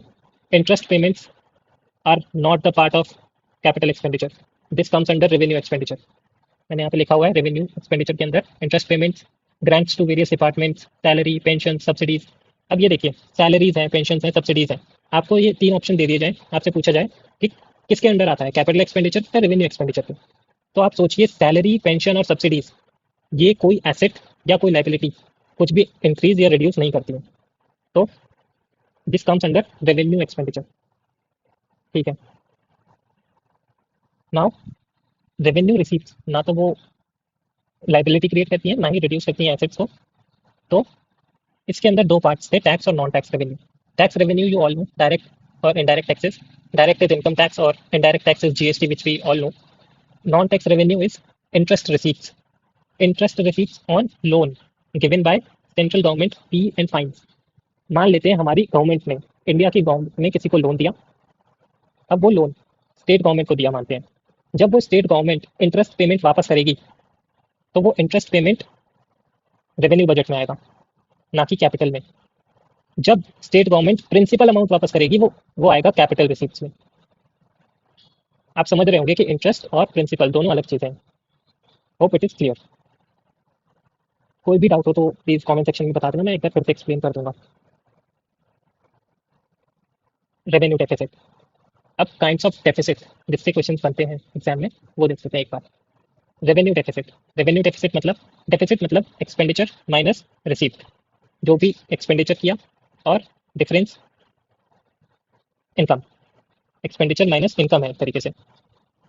Revenue expenditure minus revenue receipt. मान लेते हैं गवर्नमेंट की इनकम थी 100 रुपीज़, गवर्नमेंट का एक्सपेंडिचर था 200 रुपीज़। अब जो ये रेवेन्यू डेफिसिट है वो मेरे पास आ गया 100 rupees. This is the deficit of government. Now ये जो डेफिसिट है, अब ये एक्सपेंडिचर तो करा ही है 200 रुपये का, तो इस पर पैसा दिया है, वो अपनी सेविंग से निकाल के दिया गवर्नमेंट ने। जो पैसा इंफ्रास्ट्रक्चर और रोड्स बनाने के लिए और काइंड ऑफ इंफ्रास्ट्रक्चर डेवलपमेंट में लगना चाहिए था, वो रेवेन्यू पार्ट में गया, जिससे ना कोई एसेट बनता है ना कोई लाइबिलिटी क्रिएट होती है, वो उसमें गया। मतलब वो किसी डेवलपमेंट वर्क में नहीं गया। तो हमारी जो ग्रोथ है वो कम होगी, क्योंकि कोई एसेट ही इंक्रीज नहीं किया हमने। पैसा तो खर्च किया पर एसेट इंक्रीज नहीं किया। Low future growth cause government is spending more on day to day needs, salaries पे, पेंशन पे, सब्सिडीज पे खर्चा कर रहे हैं। तो इसीलिए हमारी ग्रोथ धीरे होगी और कम होगी अगर रेवेन्यू डेफिसिट ज़्यादा होगा तो। ठीक है। Now fiscal deficit, difference between government total expenditure and total receipts except borrowing. इसमें बोरोइंग को इंक्लूड नहीं करते हैं, क्यों नहीं करते हैं बताता हूँ। Fiscal deficit equals to total expenditure minus total receipts except borrowing. इसको मैंने सॉल्व किया है, देखना समझ आता है तो ठीक है, वरना छोड़ देना। Revenue deficit plus capital expenditure minus receipts except borrowing. अब एक चीज़ समझने की कोशिश करूँ, यहाँ पे मैंने खर्चा तो 200 रुपये किया ही किया है, मेरे पास 100 थे, पर मैंने 100 रुपीज़ बोरोइंग से लिया। ये जो बोरोइंग थी मेरी, उस बोरोइंग को ही बोलते हैं फिस्कल डेफिसिट। बस दिक्कत ये है कि ये होल में बात कर रहा हूँ मैं, और वो मैंने रेवेन्यू में बात की थी। एग्जाम्पल देता हूँ, गवर्नमेंट की net borrowing at home by RBI by abroad. वो जो बोरोइंग है वो कहीं से भी आ सकती है। एग्जाम्पल से समझते हैं। Total expenditure 17 lakh crore, total receipts 13 lakh crore. मेरे पास इनकम थी 13 लाख करोड़ की और एक्सपेंडिचर था 17 लाख करोड़ का। Now government will have to borrow 4 lakh crore to meet its expenditure. ये जो 4 लाख करोड़ हैं ये हमारी बोरोइंग्स हैं, जो कि हमारा फिस्कल डेफिसिट होता है, जो हमने बाहर से लिया। अब hence fiscal deficit equals to total expenditure minus total except borrowing, otherwise the difference will always be zero। अगर मैं एक्सेप्ट बोरोइंग ना करूं और इतना करके छोड़ दूं तो ये तो मेरा जीरो ही आएगा, क्योंकि एक्सेप्ट बोरोइंग इसमें ऐड है, बोरोइंग्स इसमें है पहले से, अगर मैं इसको ना निकालूं तो। ना की variables in judging the financial health of the government. ये जो फिस्कल डेफिसिट है ये गुड भी है और बैड भी है। मान लेते हैं गुड कैसे होगा, अगर कैपिटल एक्सपेंडिचर ज़्यादा है, हम एसेट्स बना रहे हैं अच्छे खासे और इंफ्रास्ट्रक्चर डेवलपमेंट कर रहे हैं और एजुकेशन दे रहे हैं लोगों को, rather than giving subsidies to the people, freebies to the people, we are upskilling our population। तो हमारे लिए ये अच्छा है। अगर हम लोन लेके वो पैसा फ्रीबीज और सब्सिडीज पे खर्च करेंगे तो वो बेकार है। अगर हम एसेट और इंफ्रास्ट्रक्चर पे डेवलपमेंट करेंगे तो हमारे लिए अच्छा है। वही मैंने लिखा हुआ है कि फिस्कल डेफिसिट में गुड और बैड भी हो सकता है। अगर कैपिटल एक्सपेंडिचर ज़्यादा है तो वो गुड है, अगर रेवेन्यू डेफिसिट ज़्यादा है तो वो बैड है। अगर रेवेन्यू डेफिसिट ज़्यादा है तो वो बेकार है, कैपिटल एक्सपेंडिचर ज़्यादा है तो अच्छा है। नाउ दो टाइप के और deficits. Primary deficit, primary deficit मतलब large part of the fiscal deficit is because it needs to pay interest payment on previous loans. Debts का मतलब लोन होता है। हमारे फिस्कल डेफिसिट इसलिए भी ज़्यादा है क्योंकि हमें इंटरेस्ट पेमेंट वापस करने हैं जो हमने लोन्स लिए हुए हैं। अगर मैं उस इंटरेस्ट पेमेंट को हटा के देखूं तो मुझे अपना प्राइमरी डेफिसिट पता लगेगा कि फिस्कल डेफिसिट है कितना हमारा एक्चुअल में। समझे मेरी बात? मैं जो लोन लेके किसी की इंटरेस्ट पेमेंट वापस कर रहा था किसी लोन की, उसको अगर मैं इंटरेस्ट पेमेंट को हटा के देखूं तो मुझे एक्चुअल पिक्चर दिखेगी। उसको हम बोलते हैं प्राइमरी डेफिसिट। मतलब फिस्कल डेफिसिट में से इंटरेस्ट पेमेंट्स हटा दी जाए तो वो हमारी प्राइमरी डेफिसिट होती है। PD equals to interest payments हटानी है फ्रॉम एफडी, आगे पीछे कर लेना थोड़ा, उसको बोलते हैं primary deficit. Effective revenue deficit, जब सेंट्रल गवर्नमेंट आर्टिकल 280 के अंदर स्टेट्स को ग्रांट्स देती है। आर्टिकल 280 इज फाइनेंस कमीशन, है ना? तो फाइनेंस कमीशन के रिपोर्ट्स के बेसिस पे फ्री में स्टेट गवर्नमेंट्स को ग्रांट्स देती है। मान लीजिए स्टेट गवर्नमेंट ने उससे नरेगा स्कीम के अंडर रोड्स और पॉन्ड्स बनाए उस पैसे से, बट वो पैसा कैपिटल फॉर्मेशन के लिए यूज हुआ और हम उसे किस में काउंट कर रहे थे? रेवेन्यू एक्सपेंडिचर में, क्योंकि ग्रांट्स तो रेवेन्यू एक्सपेंडिचर है। इसीलिए हमें ये कैलकुलेट करना था कि अगर हमारा जो रेवेन्यू एक्सपेंडिचर का जो पैसा है वो जो कैपिटल फॉर्मेशन में यूज हो रहा है उसको हम माइनस कर दें तो हमारे पास इफेक्टिव रेवेन्यू डेफिसिट आ जाएगा। रेवेन्यू डेफिसिट में से grants given to states for creation of capital market और कैपिटल फॉर्मेशन वो निकाल दिया जाए तो इफेक्टिव रेवेन्यू डेफिसिट आ जाएगा। नाउ डेट फाइनेंसिंग, उससे पहले इफेक्टिव कैपिटल एक्सपेंडिचर देख लेते हैं। Capital expenditure plus grants given to the states for capital formation, यहाँ से जो हमने ग्रांट्स निकाले इसकी वैल्यू जो निकाली उसको अगर कैपिटल एक्सपेंडिचर में हमें कैलकुलेट करना है तो कैपिटल एक्सपेंडिचर जो हम कर रहे थे, जो भी हम एसेट्स इंक्रीज कर रहे थे और लाइबिलिटीज डिक्रीज कर रहे थे, वो यहाँ पे उसमें ऐड कर दो हमारे जो ग्रांट्स जिससे कैपिटल फॉर्मेशन हुआ तो हमारे पास इफेक्टिव कैपिटल एक्सपेंडिचर आ जाएगा। Now debt financing, budgetary situation where government expenditure is higher than its revenue, मतलब जहाँ पे गवर्नमेंट का जो खर्चा है वो गवर्नमेंट के इनकम सोर्स से कम है, ठीक है? तो उसको फाइनेंस करने के लिए उसको भरपाई करने के लिए जब गवर्नमेंट बोरो करती है, फाइनेंस करती है अपने डेट को, अपने कर्जे को, उसको बोलते हैं डेट फाइनेंसिंग। अब वो कर्जे को कैसे कर रही है? Bye printing more money, bye additional currency और बाय बोरोइंग, या तो किसी से लोन लेके या फिर एडिशनल करेंसी या प्रिंटिंग न्यू नोट्स, ठीक है? डेट फाइनेंसिंग उसे बोलते हैं। ये कुछ डेफिसिट ट्रेंड्स हैं, शायद आपको समझ आए अगर आप न्यूज़पेपर में आप देखें तो। Like 6.4 to 5.9% of fiscal deficit in year 22, 23, 23, 24 budget estimates हैं ये। और revenue deficit, effective revenue deficit, primary deficit, तो ये सब चीज़ें। Fiscal deficit total expenditure minus total income except borrowings. Revenue deficit revenue expenditure minus revenue receipts. Effective revenue deficit मतलब revenue deficit minus grants given to the states for creation of capital. Now fiscal policy by which government adjusts spending levels and tax rates। Fiscal policy क्या है? Fiscal deficit control करना, वो हमारी fiscal policy है। इसके कुछ objectives हैं: economic growth, maintain high level of employment, control inflation, equitable distribution, welfare, ठीक है? By which government adjust spending level and tax rates. तो 4 टाइप की काइंड ऑफ फिस्कल पॉलिसी है, उसको देखने का ट्राई करो, समझो। एक्सपेंशनरी, फर्स्ट देखते हैं expansionary. Increase spending, reduce taxes to increase demand. Government क्या करती है? इंक्रीज करेगी स्पेंडिंग को, रिड्यूस करेगी टैक्सेस को टू इंक्रीज डिमांड। कैसे? एग्जाम्पल, अनएम्प्लॉयमेंट ज़्यादा है और इकोनॉमी स्लो डाउन है, मतलब देश में अनएम्प्लॉयमेंट बढ़ी हुई है और इकोनॉमिक स्लो डाउन आया हुआ है, तो गवर्नमेंट क्या करेगी? टैक्स रिड्यूस कर देगी, जिससे कि लोग खर्चा करना स्टार्ट करेंगे। लोग जब खर्चा करना स्टार्ट करेंगे तो इकोनॉमिक स्लो डाउन कम होगा, इकोनॉमी ग्रो करना स्टार्ट करेगी, क्योंकि जब लोग खर्चा करेंगे तभी तो डिमांड करेंगे, और डिमांड जब इंक्रीज होगी तभी इकोनॉमिक स्लो डाउन जाएगा। To increase demand government has reduce taxes, जिससे कि लोगों के पास इनकम, डिस्पोजेबल इनकम ज़्यादा होगी और वो खर्चा करेंगे तो इकोनॉमी ग्रो होगी। Now government started spending, government ने रोड और इंफ्रास्ट्रक्चर बनाना स्टार्ट किया जिससे कि लोगों को एम्प्लॉयमेंट मिला, ठीक है? This is how government use expansionary policy to increase the demand. Now contractionary policy decrease करती है स्पेंडिंग को और इंक्रीज करती है टैक्सेस को। कैसे? To reduce the demand, to control inflation.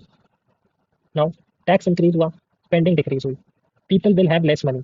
जब टैक्स इंक्रीज हो गया और मेरी इनकम थी 100 रुपीज़, इस पर टैक्स इंक्रीज करके 20 रुपीज़ कर दिया 10 से, तो मेरे को अब 20 रुपीज़ देने पड़ेंगे। I am left with 80 rupees. ये जो 80 रुपीज़ है ये मेरी मनी सप्लाई थी ना, Money supply in the economy. Money supply decreases, inflation decreases. To control inflation, to reduce the demand, people will have less money supply.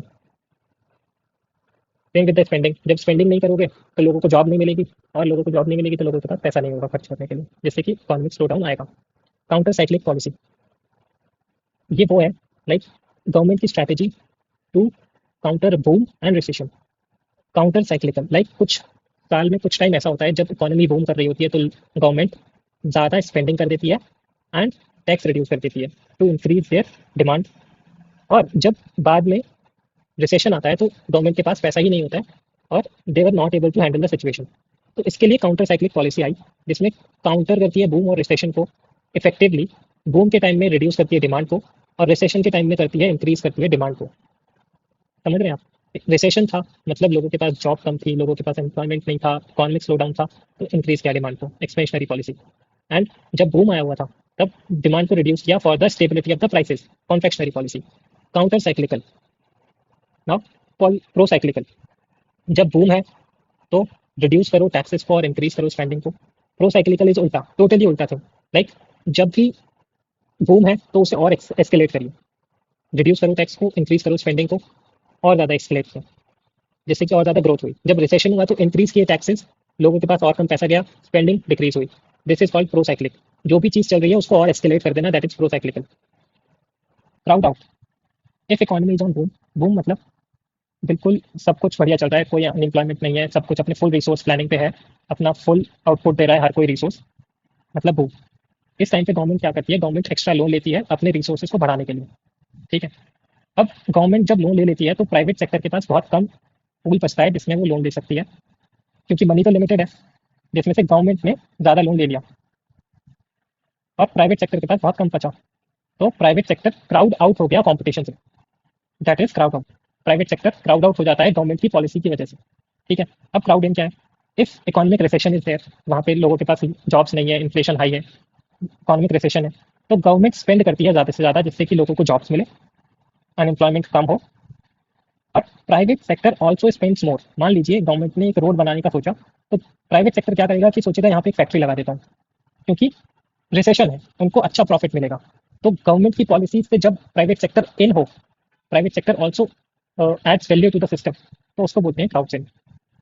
Hope it is clear. Now कुछ definition है John Maynard Keynes का, Adam Smith का, what are they, वो क्या उनकी books हैं, थोड़ा इसको पढ़ लेना। एग्रीगेट मॉनेटरी रिसोर्स मैंने बता दिया, एम को बोलते हैं। ये 4 डेफिनेशंस हैं एक्स एंटे करके जो भी हैं ये, इनको जरूर पढ़ लेना, अगर आएंगी तो एज इट इज पेपर में आ सकती हैं। एनसीईआरटी के पीछे ग्लॉसरीज में लिखे हुए हैं, इंपॉर्टेंट है, समझने के लिए कुछ नहीं है। The value of plan consumption, क्या बताऊँ इसमें, कुछ समझने के लिए है नहीं। इस पीडीएफ को मेरे टेलीग्राम चैनल से डाउनलोड कर लेना, वहाँ पे आपको मिल जाएगी। उसके बाद ये पैराडॉक्स ऑफ थ्रिफ्ट एक बार पेपर में आया था, उसका मतलब क्या होता है मैं बता देता हूँ। Paradox of thrift, people start saving मोर और लेस स्पेंडिंग। कोविड-19 में ऐसा हुआ था कि लोगों ने पैसा बैंक में सेव करना और खुद के पास सेव करना ज़्यादा स्टार्ट कर दिया। People started saving money more because of some emergency situations and spending कम कर दी। स्पेंडिंग कम करने से क्या हुआ कि डिमांड कम हो गई और प्राइवेट इंस्टीट्यूशंस ने उतना प्रोडक्शन नहीं किया क्योंकि डिमांड्स कम थी, जिससे लो जीडीपी ग्रोथ हुआ। तो this is paradox of thrift. और मैंने आपको ये भी बताया था कि saving is directly proportional to investment in the economy. In the first lecture I have told you this thing, तो उसको जरूर देख लेना, first second lectures are very important. और दिस वन ऑल्सो, कुछ चीज़ समझ नहीं आते तो मुझे कमेंट सेक्शन में बताना, आई विल एक्सप्लेन इट। देखो भाई, रेपो रेट और रिवर्स रेपो रेट तो हमने पढ़ लिया था, ठीक है। अब इस पे एक टाइप का क्वेश्चन फ्रेम हो सकता है, मैंने काफ़ी जगह देखा है एग्जाम्स में, कि रिवर्स रेपो रेट और रेपो रेट इंक्रीज और डिक्रीज करने पे क्या होगा। ठीक है, तो पहले रेपो रेट को देखते हैं। जब रेपो रेट चेंज होगा, इंक्रीज या डिक्रीज होगा, तो क्या इम्पैक्ट होगा। लाइक रेपो रेट मैंने बताया क्या था, आरबीआई जिस इंटरेस्ट पे बैंक्स को लोन देती है वो रेपो रेट होता है। तो यहाँ पे देखते हैं, what if now what if repo rates increases. ऐसा हो गया कि आरबीआई ने रेपो रेट इंक्रीज करके 8% से 9% कर दिया। सेंट्रल बैंक आरबीआई पहले किसी कमर्शियल बैंक जैसे एसबीआई को 8% पे लोन देती थी, और कमर्शियल बैंक्स पब्लिक को 11% पे लोन देते थे। और ये जो 3% का जो बीच का है, ये बैंक का प्रॉफिट होता है, जो बैंक की कॉस्ट निकाल के देता है उनको। तो अब क्या किया, सेंट्रल बैंक ने लोन का परसेंटेज 9% कर दिया। अब कमर्शियल बैंक्स 12% पे पब्लिक को लोन देने लगे। इसका मतलब क्या हुआ कि पब्लिक को लोन महंगा मिलेगा, more interest will be paid by the bank to the RBI, bank will also charge more interest, जो कि हुआ। People will take less loan, क्योंकि उनको महंगा लोन मिलेगा। आपने देखा जैसे रेपो रेट इंक्रीज किया, लोन महंगे हो गए और लोगों ने लोन लेना कम कर दिया क्योंकि ये एक्सपेंसिव है। तो decrease in money supply with the public, जब लोग लोन कम लेंगे तो लोगों के पास पैसा कम होगा, जिससे मनी सप्लाई डिक्रीज होगा। Higher the increase, lower the money supply. Now अगर इसकी जगह 8 to 6% कर देता आरबीआई रेपो रेट को, तो क्या होता? अब पहले 8 था, अब 6 कर दिया, तो अब जो कमर्शियल बैंक्स होंगे वो 9% पे लोन देंगे। 3% का मार्जिन मान के चलते हैं ना, तो ये 9% पे लोन देंगे। अब इंटरेस्ट रेट लेस है सेंट्रल बैंक का, तो कमर्शियल बैंक भी कम इंटरेस्ट चार्ज करेंगे। अब ये लोन सस्ता है पब्लिक के लिए, रैदर देन 12%, तो people will take more loans. यहाँ से और ज़्यादा मनी सप्लाई जाएगा। जब लोन सस्ते, तो people will take more loans, people do spend more, और स्पेंडिंग मोर होगी वहाँ पे inflation increase, money supply increases, inflation increases. Agree? This was the concept. Effect of reverse repo rate. What if reverse repo rate increases? Reverse repo rate increases, reverse repo rate होता क्या था? Commercial bank giving loan to the central bank, ठीक है? तो अब commercial banks के पास पैसा कहाँ से आएगा? वो देगा कस्टमर। हम और आप लोग अपना पैसा जाके बैंक में डिपॉजिट करते हैं, जो बैंक दूसरे लोगों को लोन पे देता है, ठीक है? तो क्या हो रहा था? पहले 6% पे सेंट्रल बैंक को दे रहा था और 10% पे पब्लिक को दे रहा था। अब क्या हुआ कि इंक्रीज हो गया, 7% पे सेंट्रल बैंक को दे रहा और 10% पे पब्लिक को दे रहा है। इससे हुआ क्या? Bank will deposit more with the central bank, क्योंकि ये सिक्योर्ड चैनल है। 14 डेज में उनको पैसा वापस मिलेगा ही मिलेगा। Public might default, so less amount will be available to give loans. तो सेंट्रल बैंक को प्रेफरेंस ज़्यादा मिलेगी रैदर देन पब्लिक, तो यहाँ पे लोगों के लिए लोन कम बचेगा। People will take less loan, decrease in money supply, जिससे क्या होगा? इन्फ्लेशन कम होगा। ये सारा काम हम इन्फ्लेशन कम करने के लिए कर रहे हैं, प्राइस स्टेबिलिटी के लिए कर रहे हैं। What happens if reverse repo rate decreases? Commercial banks पहले 10% पे ही पब्लिक को दे रहे थे, अब भी 10% पे पब्लिक को दे रहे हैं, पर कमर्शियल बैंक 6% पे सेंट्रल बैंक को दे रहे थे और कमर्शियल बैंक 5% पे अब सेंट्रल बैंक को देंगे, मतलब डिक्रीज हो गया। इससे अच्छा वो 10% पे पब्लिक को देंगे तो उनको ज़्यादा फायदा मिलेगा। तो bank will deposit less with central bank, so more amount available to give loan, people will take more loans, and increase in money supply with the public. Same you can do with STF, MSF, इनका rate ऊपर नीचे होगा। तो क्या चीज़ हो सकती है? बस ये सोचना है बैठ के, and you are done with the concept. That's it. मेरे को नहीं लगता इससे ऊपर जाएंगे वो लोग, ठीक है? This is enough. बाकी इसको एक बार पढ़ लेना, कुछ भी ऐसा कुछ नहीं है कि आपको समझ नहीं आएगा। Very layman language it is written, तो बस एक बार पढ़ना है। बाकी I think this is enough for your economy series, end कर लोगे, अच्छा करोगे। आई होप 10 में से 8 क्वेश्चन आप कर पाओगे इजीली। इसके बाद PYQ जरूर लगा लेना, अदरवाइज कोई फायदा नहीं है इतना सब कुछ करने का। Now thank you so much, thank you for watching the video, and